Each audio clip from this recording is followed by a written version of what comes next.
Irmãos e irmãs, boa noite. Estamos todos reunidos pela graça de Deus e estamos reunidos também no nome do Senhor Jesus Cristo. Amém.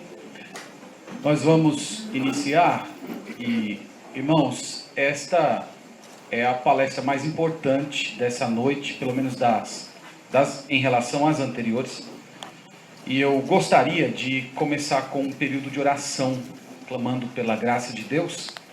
E nós vamos fazer assim, eu vou pedir que vocês passem um tempo em oração por mim, enquanto eu oro por vocês. E vocês clamam para o Senhor me dar graça, me dar luz. E eu também vou orar por vocês silenciosamente, e depois eu interrompo esse momento com uma oração audível. Então vamos falar com o Senhor, todos juntos em oração.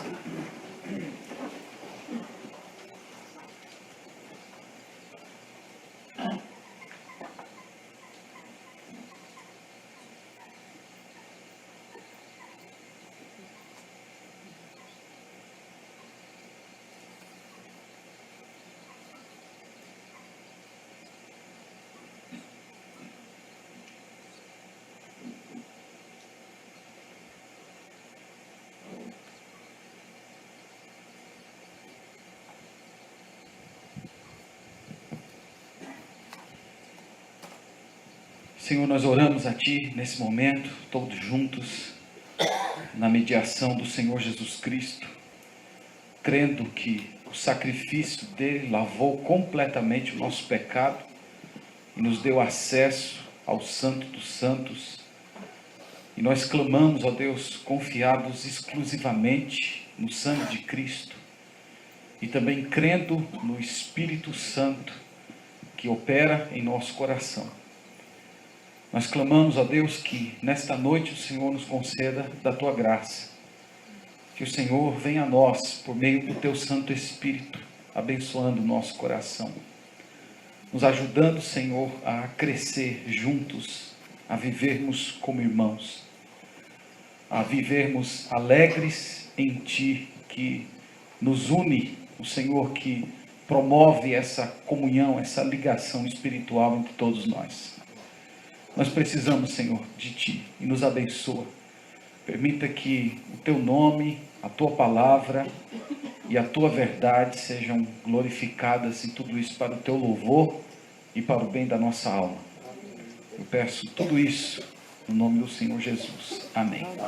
Amém. Amém. Irmãos, na minha primeira parte, vai ser uma parte relativamente curta.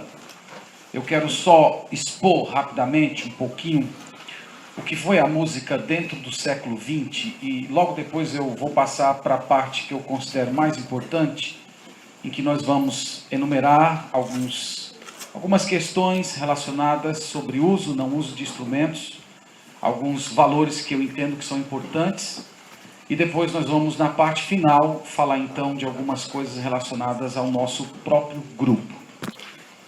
Então, começando com o século XX, eu acho que já tem aí, irmão Rafael, nós já vemos falando, e falamos um pouco disso de manhã, que até o século XIX era possível você estabelecer o que era uma determinada escola de música em uma determinada época. Você poderia olhar determinado século e dizer, nesse século havia tal escola, e ela funcionava assim, assim, assim. Quando nós chegamos no século XX, isso se acaba.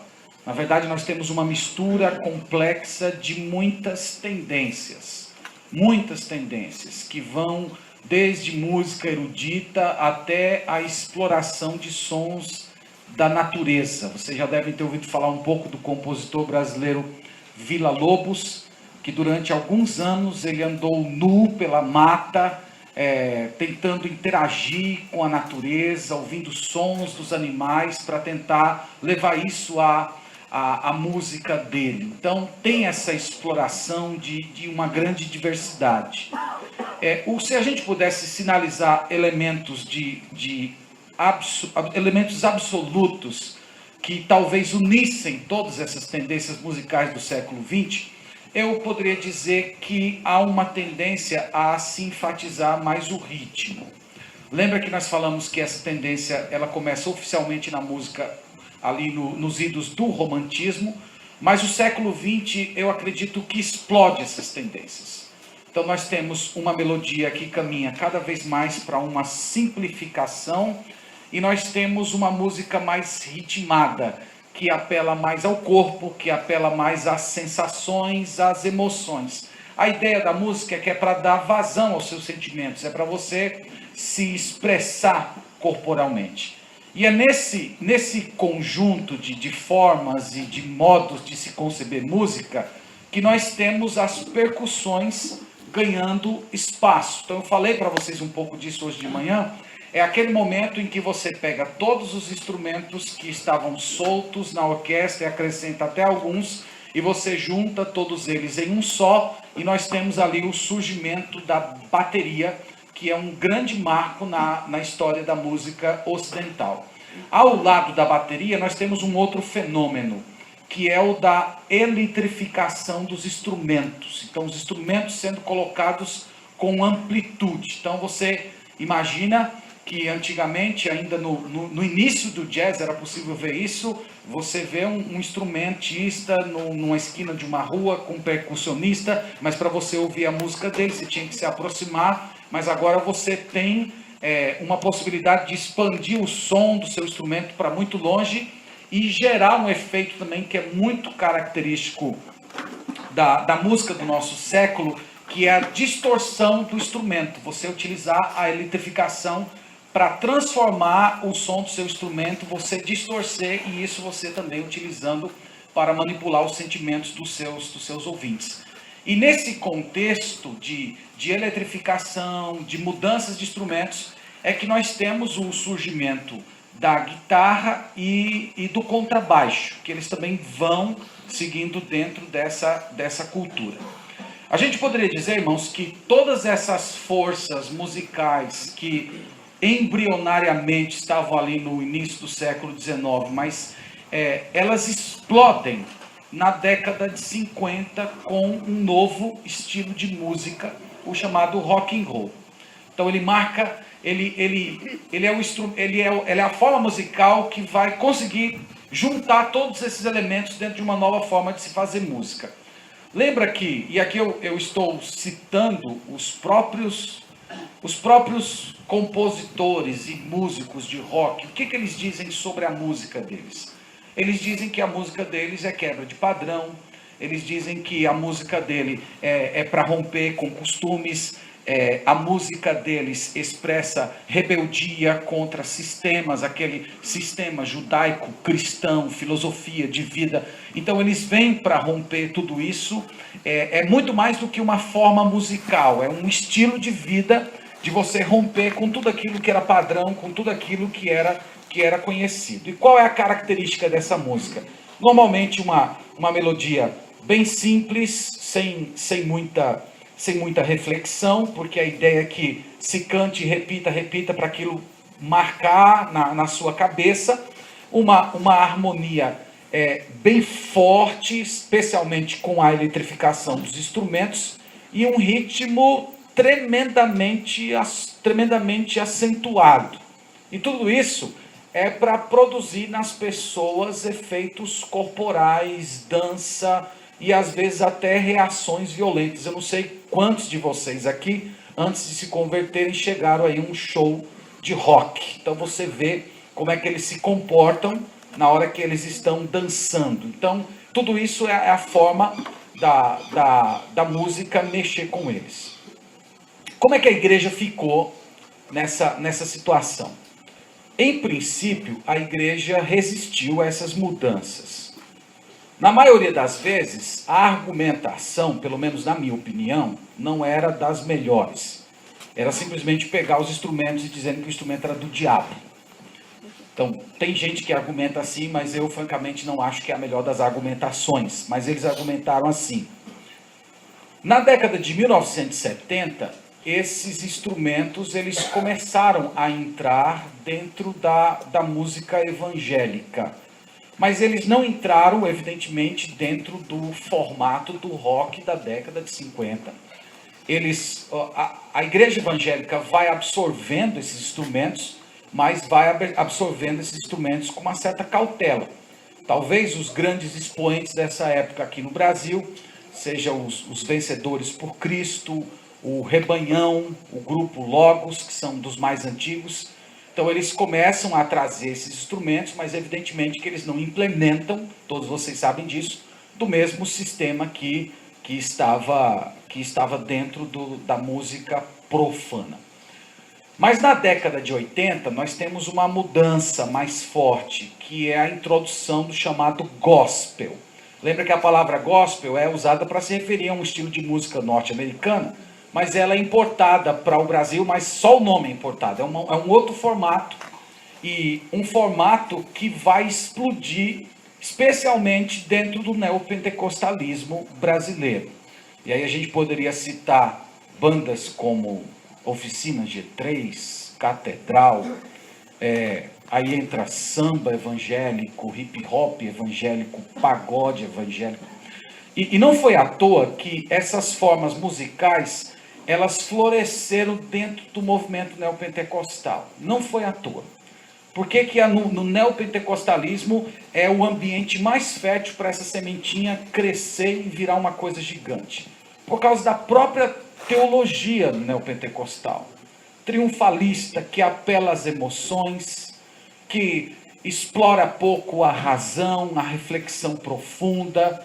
Então, esse ambiente é um ambiente perfeito, um ambiente movido por sensações, em que a presença do Espírito Santo no coração do cristão é vista em termos de profundas manifestações emocionais. Então, no neopentecostalismo, acha-se um ambiente perfeito para essa música florescer. Então, irmãos, de modo geral, essa tem sido a cara da música desde então, desde o início do século XX.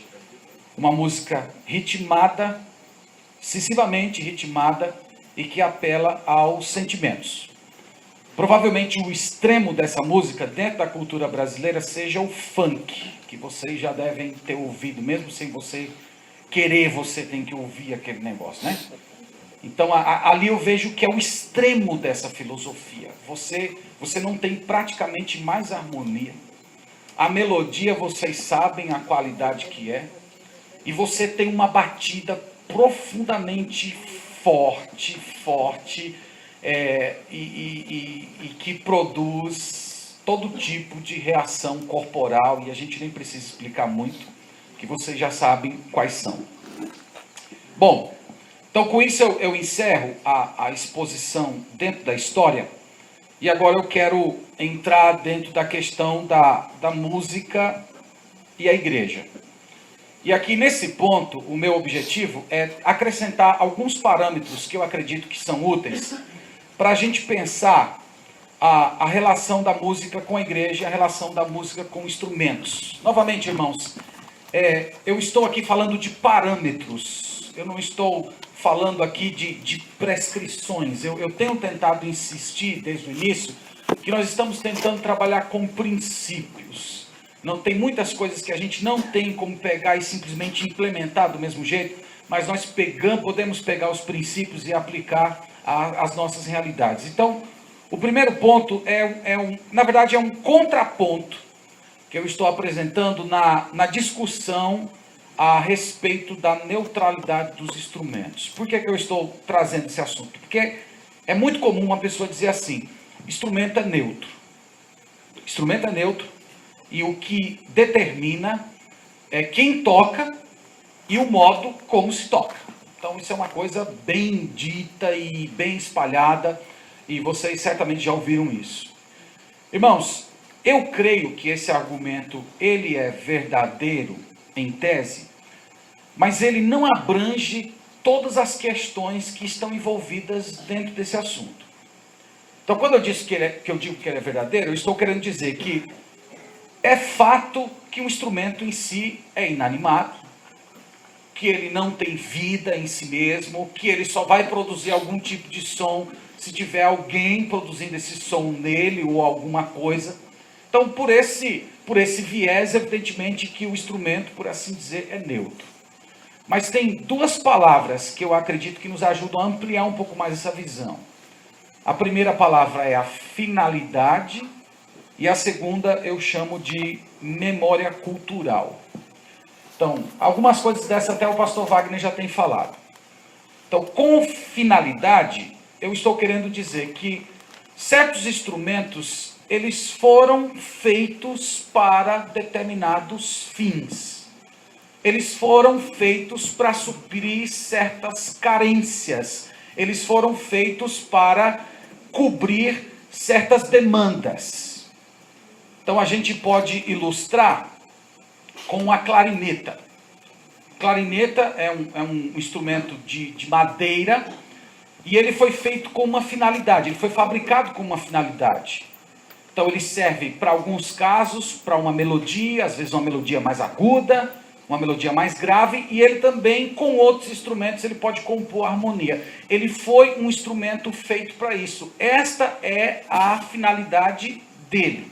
Então ele contribui para isso. Quando a gente fala de instrumentos percussivos, então nós estamos falando também que eles foram criados para uma determinada finalidade. Instrumento de percussão não faz melodia. Instrumento de percussão não faz harmonia. Instrumento de percussão tem uma finalidade: salientar o ritmo. Ele serve ao propósito dele. Então, quando a gente fala de neutralidade de instrumentos, eu acho que é importante a gente acrescentar isso. Que nesse sentido, o instrumento não é neutro. O instrumento ele serve para determinados propósitos. O segundo é memória cultural. O pastor Wagner falou isso com outras palavras, mas estamos falando da mesma coisa. É que um determinado instrumento musical, ele é afetado pelas experiências das pessoas às quais ele serve. Então, imagina, eu sou pastor em Salvador, chega o momento do louvor, eu venho à frente dirigir a música e eu digo: irmãos, agora nós vamos louvar. E eu saco aqui debaixo do púlpito um berimbau.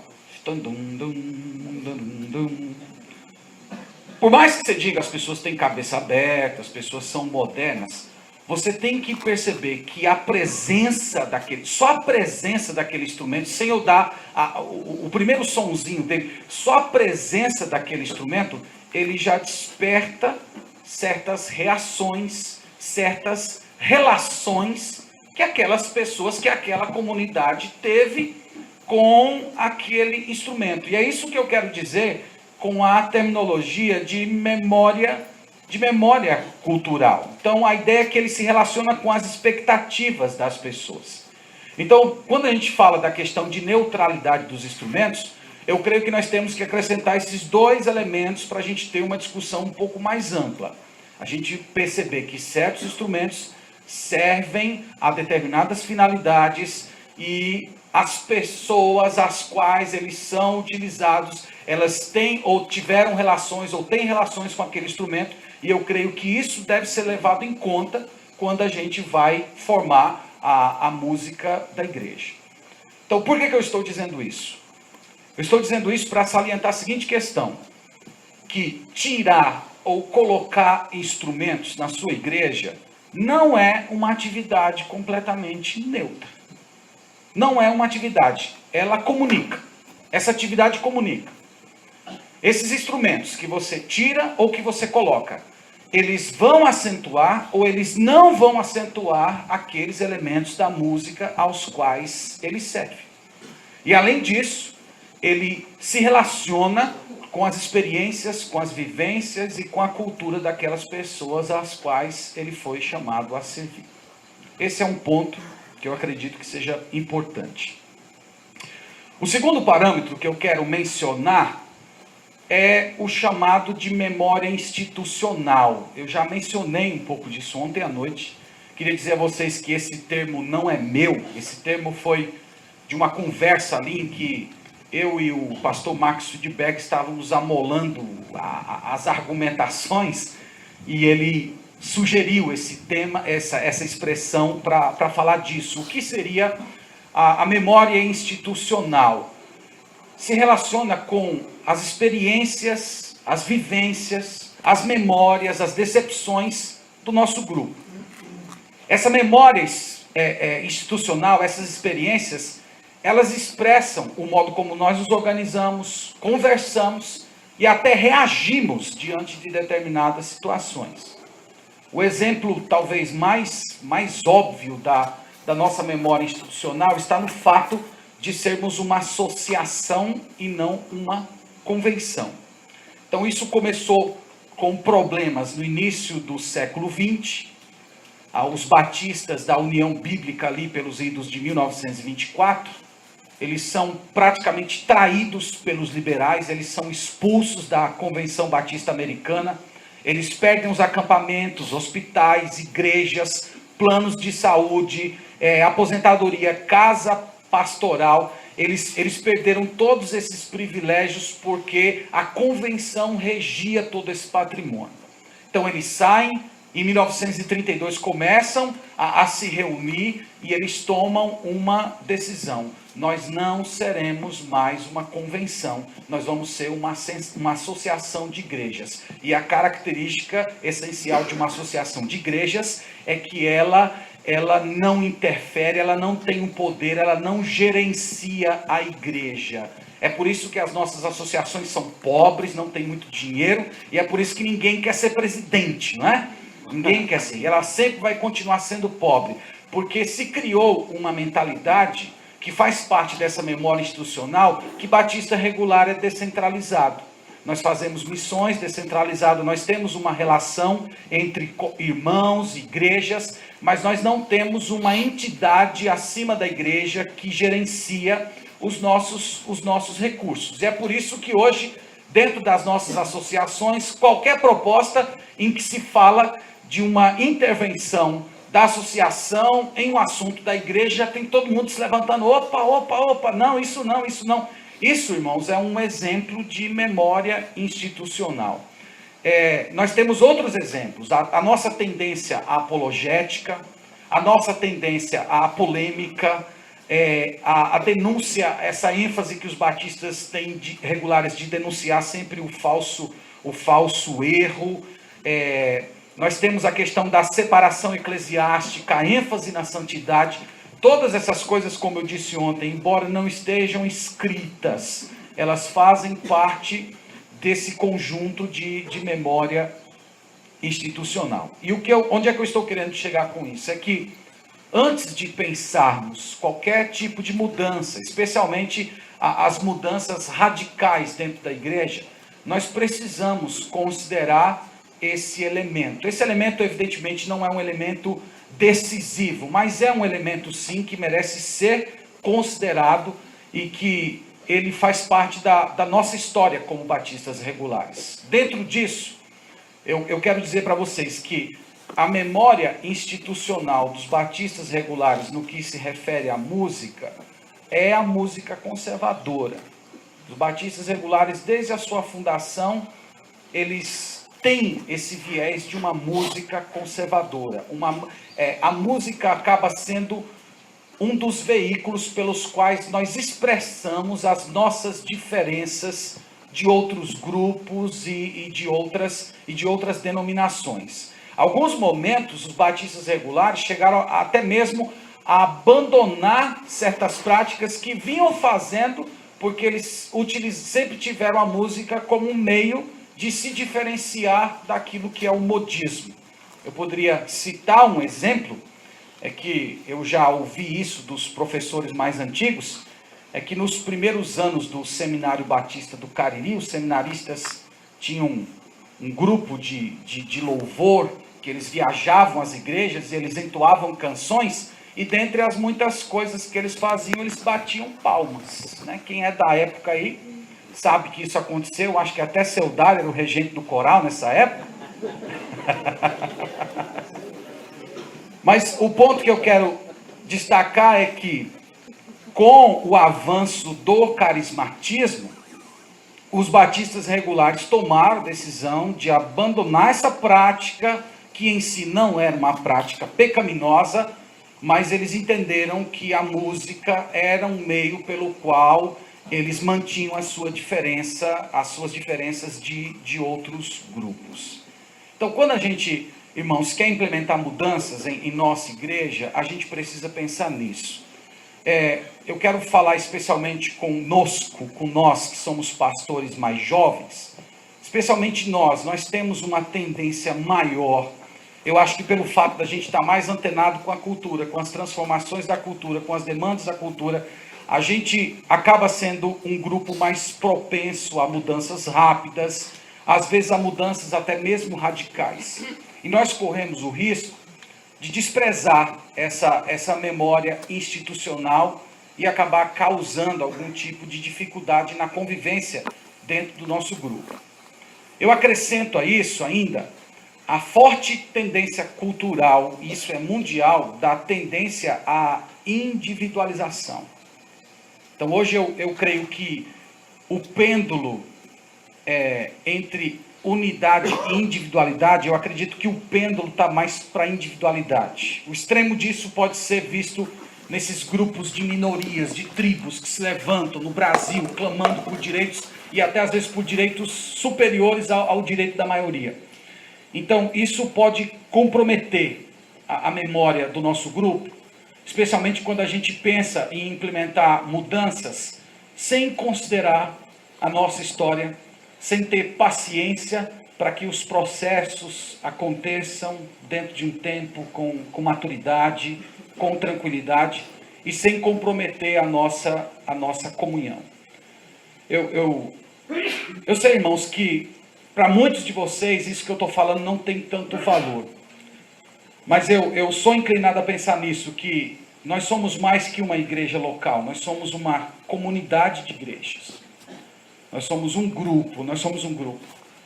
E quando nós pensamos mais em termos de grupo, a gente deve levar em conta isso, antes de tomar decisões importantes. O terceiro elemento que eu quero destacar é a própria cultura musical brasileira. Então, antes da gente fazer mudanças na nossa liturgia, que é o nosso assunto aqui, nós precisamos levar em conta também, fazer uma leitura do que é a cultura brasileira. O que é que os especialistas, os estudiosos dizem sobre a nossa cultura?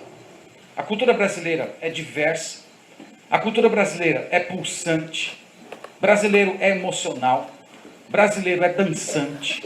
De modo geral, o brasileiro é menos reflexivo. A maioria dos historiadores, eles dizem que isso tem uma relação direta com a nossa formação, aquela trinca de povos. O indígena que morava aqui, o português que chegou e depois a junção com o africano. Então essa mistura de povos e contando os que chegaram depois, eles acabaram imprimindo na gente essa identidade.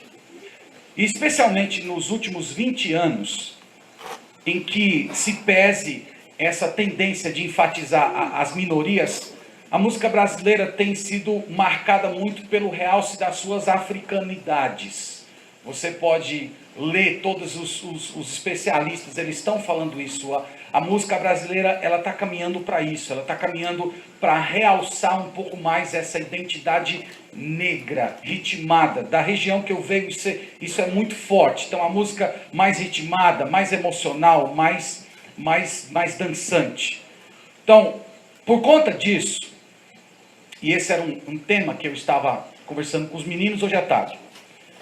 Obrigado, irmão. Por conta de todo esse contexto, no que diz respeito a ritmo em nossas igrejas, a regra que eu tenho adotado para mim é esta: menos é mais. Menos é mais. Como eu disse de manhã, eu vejo isso como um princípio das Escrituras. Tentei mostrar para vocês que na história se desenrolou mais ou menos assim. E eu creio que para a gente, uma boa aplicação, isso dentro da realidade que você está hoje, menos ritmo é mais. E pelo fato da gente viver numa cultura muito pulsante, muito dançante, muito ritmada, a gente tem que tentar frear um pouco certos avanços e tentar conduzir os nossos irmãos a uma mentalidade de música na igreja que seja mais voltada para a melodia, que saliente mais a reflexão, a profundidade, a contemplação de Deus. Então, eu acredito que essa é uma receita que dentro da realidade que você tem, mesmo você que tem já instrumentos de percussão na sua igreja, mesmo você que já tem os instrumentos, você pode pegar essa receita e aplicar à sua realidade. Você pode, dentro da sua organização, entender que menos percussão é mais e tentar conduzir a comunidade a qual você serve para uma música que priorize uma melodia bíblica, que ressalte os atributos de Deus, a glória de Cristo, a beleza de Cristo e o Evangelho. Então o ponto aqui é dizer esse, que nós, antes de fazermos essas mudanças, nós precisamos fazer uma leitura do que é a nossa cultura. Vocês sabem que já é uma tradição do evangelicalismo brasileiro, que as mudanças que aconteceram nas igrejas raramente começaram pela teologia. Raramente. Elas começam na liturgia. E da liturgia vai para a teologia. Chega um certo ponto que a teologia e a liturgia já não conseguem mais dialogar, elas já não têm mais aproximação. Então é importante a gente lembrar isso. O quarto ponto que eu quero destacar é a relação da igreja com a cultura.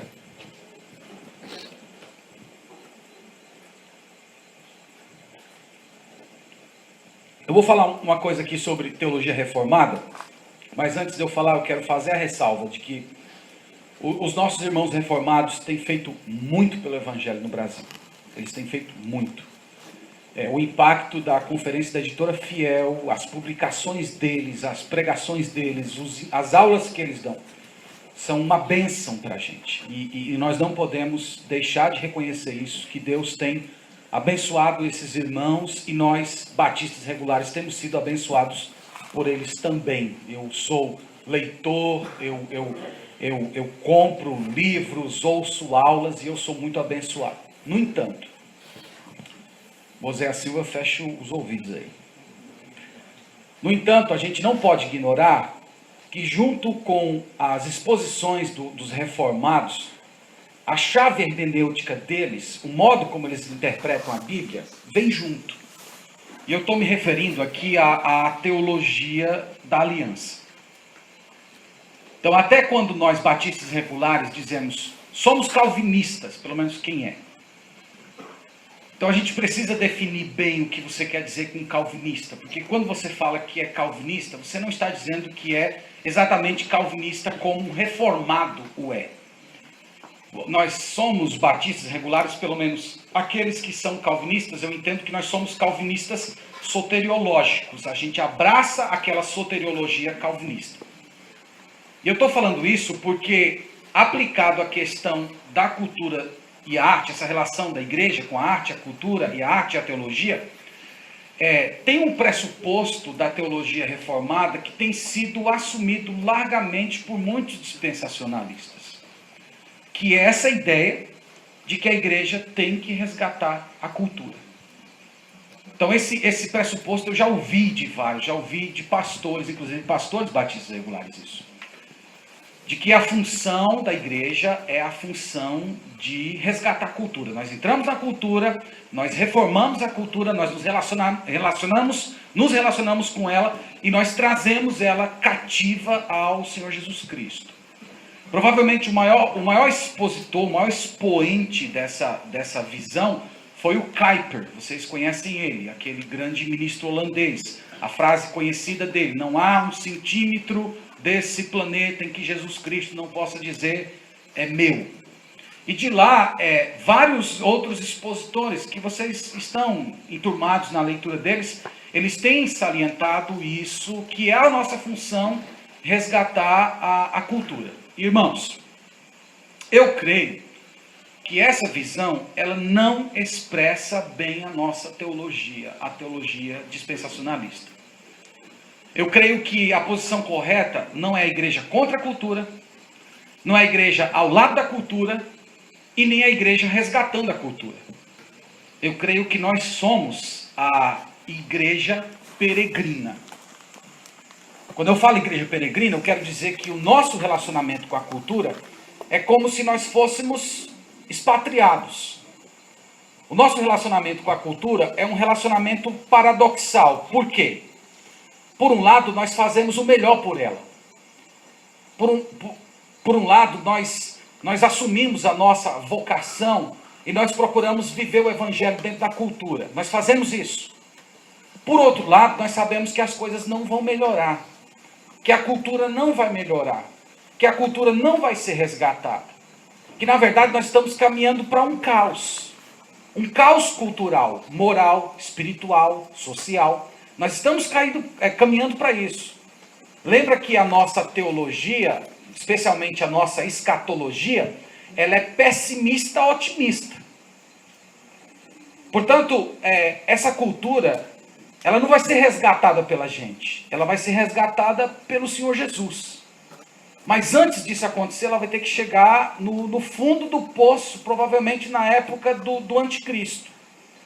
Então, quando a Bíblia diz que nós devemos ser luz do mundo, que nós devemos ser sal da terra, eu não entendo essas declarações como em termos de que nós somos chamados a reformar a cultura, mas eu entendo essas declarações em termos de que nós somos agentes de Deus, nós somos chamados por Deus para sermos instrumentos dele na cultura, para que ela não se torne tão podre quanto ela poderia ser, caso a presença da igreja não estivesse nela. Então nós entendemos que o pecado atingiu em cheio a nossa cultura, e que o pecado criou uma chamada cultura mundana, e o nosso mandato cultural, empregando aqui bem a linguagem reformada, eu creio que o nosso mandato cultural não é de resgatar a cultura, mas de nos relacionarmos com a cultura como profetas de Deus. Nós somos como João Batista, nós dizemos, assim diz o Senhor, nós denunciamos o pecado da nossa cultura, nós entendemos que nós fazemos o melhor com ela, nós assumimos a nossa vocação de professor, de pastor, de médico, vivemos o evangelho nesse meio e nós entendemos que isso garante que a cultura não será tão podre quanto ela poderia ser. E aguardando o grande resgatador da cultura. Portanto, nós somos peregrinos no meio da cultura. Isso tem relação direta com a questão da música. Então, uma visão em que você vê certas manifestações artísticas e plásticas com certa desconfiança, não é simplesmente uma dicotomia que você está causando. É uma visão de que o pecado de fato atingiu de cheio. E que muitos elementos, a maioria dos elementos da nossa cultura, só o Senhor Jesus Cristo é que vai trazer cativo. E fora isso, irmãos, a história já provou que todas as vezes que a igreja tenta resgatar a cultura, ela acaba sendo capturada por ela. Então a história já mostrou isso. Portanto, eu vejo com muita desconfiança essa visão de resgatadores da cultura. Para mim isso cheira a milenismo. Para mim isso cheira, eu estava até conversando isso com um pastor, e ele dizia-me que nos Estados Unidos já tem alguns grupos que estão pregando um novo tipo de pós-milenismo, justamente partindo dessa ideia de resgatadores da cultura. Então, onde eu estou querendo chegar com isso é que argumentar essa amplitude ilimitada de instrumentos, de ritmos, de possibilidades, como meio da gente cativar essa cultura e santificar essa cultura, eu acredito que isso não expressa a nossa teologia bíblica, não expressa a nossa chave hermenêutica, no caso, o dispensacionalismo. Caminhando aqui para as nossas partes finais.